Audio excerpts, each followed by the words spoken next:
Hi friends, welcome to our channel. आज हम life processes का न्यूट्रिशन टॉपिक पढ़ेंगे और जो मैंने पढ़ाया है वो सब 6 मिनट के अंदर अंदर मैंने सब समझा दिए और यही पेपर में आएगा अगर आपने अच्छे से समझ लिया। और आपको इस चैनल पे बहुत ही इम्पोर्टेंट MCQs वगैरह मिलेंगे जो बोर्ड एग्ज़ाम्स में आते हैं। CBSE ने जो भी नया पैटर्न निकाला है उसके अकॉर्डिंग सारे material, assertion, reason, case based आपको सब मिलेगा।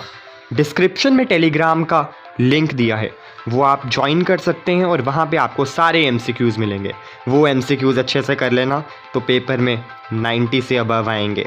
तो चलो लाइफ प्रोसेसेस को पढ़ना स्टार्ट करते हैं। तो यारों, लाइफ प्रोसेसेस वो बेसिक फंक्शंस होते हैं जो हमारी बॉडी के लिए, यहाँ पर लाइफ बनाने के लिए, मेंटेन करने के लिए बहुत इंपॉर्टेंट है। जैसे कि nutrition, respiration, transportation, excretion, human control and coordination और रिप्रोडक्शन भी एक लाइफ प्रोसेस ही है। और भी बहुत से होते हैं। तो तुमने डिफ्यूजन के बारे में तो पढ़ा ही होगा। तो हम आदमियों में जो डिफ्यूजन है वो ऑक्सीजन रिक्वायरमेंट्स जो है वो इजीली पूरी नहीं कर सकती, क्योंकि हम मल्टी सेलुलर ऑर्गेनिजम्स हैं, हमारे बहुत सारे सेल्स हैं और वो सारे सेल्स हमारे वातावरण के कांटेक्ट में नहीं होते ना। तो हमारे न्यूट्रिशन की सबसे पहली टाइप है ऑटोट्रॉफिक न्यूट्रिशन, जिसमें हमारे प्यारे पेड़ पौधे आते हैं जो अपना खाना खुद बना सकते हैं। ये ग्रीन प्लांट्स अपना फूड खुद सिंथेसाइज करते हैं और ये इनऑर्गेनिक सिंपल मटेरियल्स को अपने सराउंडिंग से लेते हैं, जैसे कि कार्बन डाइऑक्साइड, वाटर, और फिर उसको क्लोरोफिल और सनलाइट की प्रेजेंस में खाने में कन्वर्ट करते हैं। तो अब हम बात करते हैं स्टोमेटा की, जो पत्तों के ऊपर टाइनी टाइनी पोर्स होती हैं, उसको स्टोमेटा कहते हैं। और स्टोमेटा की ओपनिंग और क्लोजिंग गार्ड सेल्स कंट्रोल करते हैं। गार्ड सेल्स स्वेल हो जाते हैं जब उनमें से पानी अंदर आ रहा होता है, और जब बाहर जा रहा होता है तब श्रिंक हो जाते हैं। उसके बाद आते हैं हेटेरोट्रॉफ्स, यानी कि हम महान मनुष्य जो अपना खाना खुद नहीं बना सकते और पेड़ पौधों पर निर्भर रहते हैं। तो हेटेरोट्रॉफ्स के 3 आगे और फर्दर टाइप्स हैं, जिसमें mushrooms, bread moulds, fungi etcetera आते हैं। ये ऑर्गेनिजम्स अपना खाना डेड और डिकेइंग मरे हुए पेड़ पौधों से खाते हैं और सबसे पहले ये उसको बाहर एब्जॉर्ब करते हैं और उसके बाद अपने मुंह में डाल के फिर फर्दर डाइजेशन करते हैं। उसके बाद आते हैं पैरासाइट्स। ये हम ह्यूमंस के और जानवरों के भी दुश्मन होते हैं। हमसे फ़ायदा लूट के चले जाते हैं और हमें बदले में नुकसान ही देते हैं। ये हमारे बॉडी से ब्लड सक करते हैं, हमारा खून चूसते हैं, खूनी हैं ये, जैसे कि मॉस्किटोज़, जैसे प्लाज्मोडियम जो मलेरिया कॉज करता है और तुम्हें फिर बहुत सारी दवाइयाँ खानी पड़ती हैं, लीच एक्सेट्रा। उसके बाद आते हैं होलोजोइक, मतलब हम ह्यूमंस, महान आदमियों की टाइप। तो हम ह्यूमंस का तो तुम्हें पता ही है, हम सीधा अपने मुंह में खाना लेते हैं और हमारी डाइजेशन फिर उसके बाद अंदर होती है, इसी को होलोजोइक कहते हैं। अब करते हैं डाइजेशन की बात, मतलब न्यूट्रिशन इन ह्यूमंस।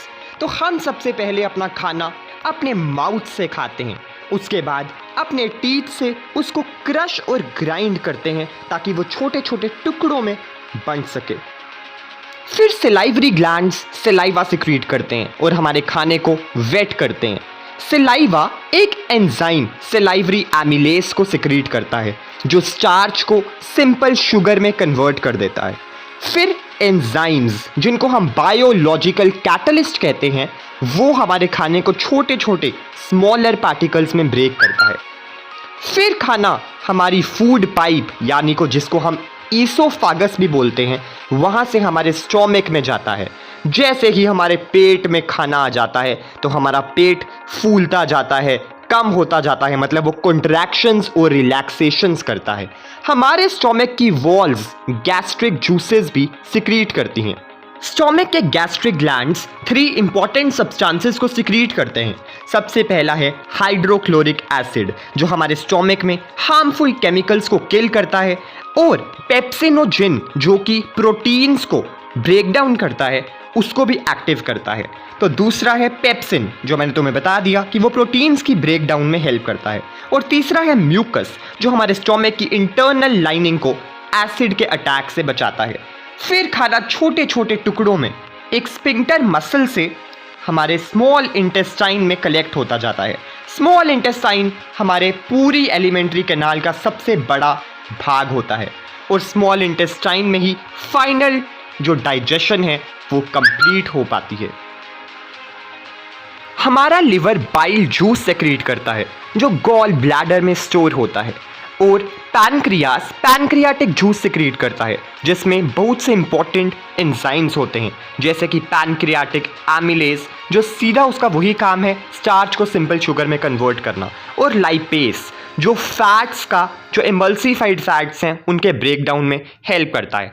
ये सारा कुछ एक साथ एक कॉमन डक्ट ड्यूडेनम के थ्रू स्मॉल इंटेस्टाइन में आता है, और स्मॉल इंटेस्टाइन के जो वॉल्स हैं उनमें ग्लैंड्स होते हैं जो इंटेस्टाइनल जूसेस को सिक्रीट करते हैं, और वही एंजाइम्स फिर फाइनली प्रोटीन्स को एमिनो एसिड्स में, कॉम्प्लेक्स कार्बोहाइड्रेट्स को ग्लूकोज में, और फैट्स को फैटी एसिड्स और ग्लिसरॉल में कन्वर्ट कर देते हैं। अब तुम सोच रहे होगे कि लिवर जो बाइल जूस सेक्रीट करता है उसका काम क्या है, तो बताता हूँ, सब्र करो। बाइल जूस जो होता है वो हमारा खाना जब स्टोमक से स्मॉल इंटेस्टाइन में आता है तो वो एसिडिक होता है, तो उसको बेसिक करता है, और फिर फैट्स पे वो एक्शंस जो हैं एंजाइम्स के वो अच्छे से हो पाते हैं। अब जो फैट्स हैं वो इंटेस्टाइन में बहुत ही बड़े बड़े ग्लोब्यूल्स, लार्ज ग्लोब्यूल्स की फॉर्म में होते हैं, तो वो एंजाइम्स के लिए डिफ़िकल्ट बन जाता है उन पे एक्ट करना। तो बाइल सॉल्ट्स जो बाइल डक्ट में ही होते हैं उसको एमल्सिफाई करते हैं, उनको ब्रेक डाउन करते हैं ताकि एंजाइम्स की जो एफिशिएंसी है वो बढ़ सके।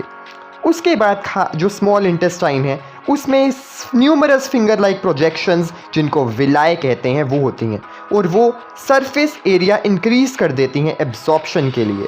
फिर खाना जाता है हमारे को लार्ज इंटेस्टाइन भी बोलते हैं। तो लार्ज इंटेस्टाइन में जो खाना है उसका क्या होता है, तो लार्ज इंटेस्टाइन खाने में से जो वाटर है उसको एब्जॉर्ब कर लेती है, और फाइनली फिर एनल स्फिंक्टर के थ्रू जो खाना है वो हमारी बॉडी में बाहर चला जाता है, और वो स्टोर भी होता है थोड़े टाइम के लिए जब तक हमें अर्ज नहीं आती उसको आउट करने के लिए।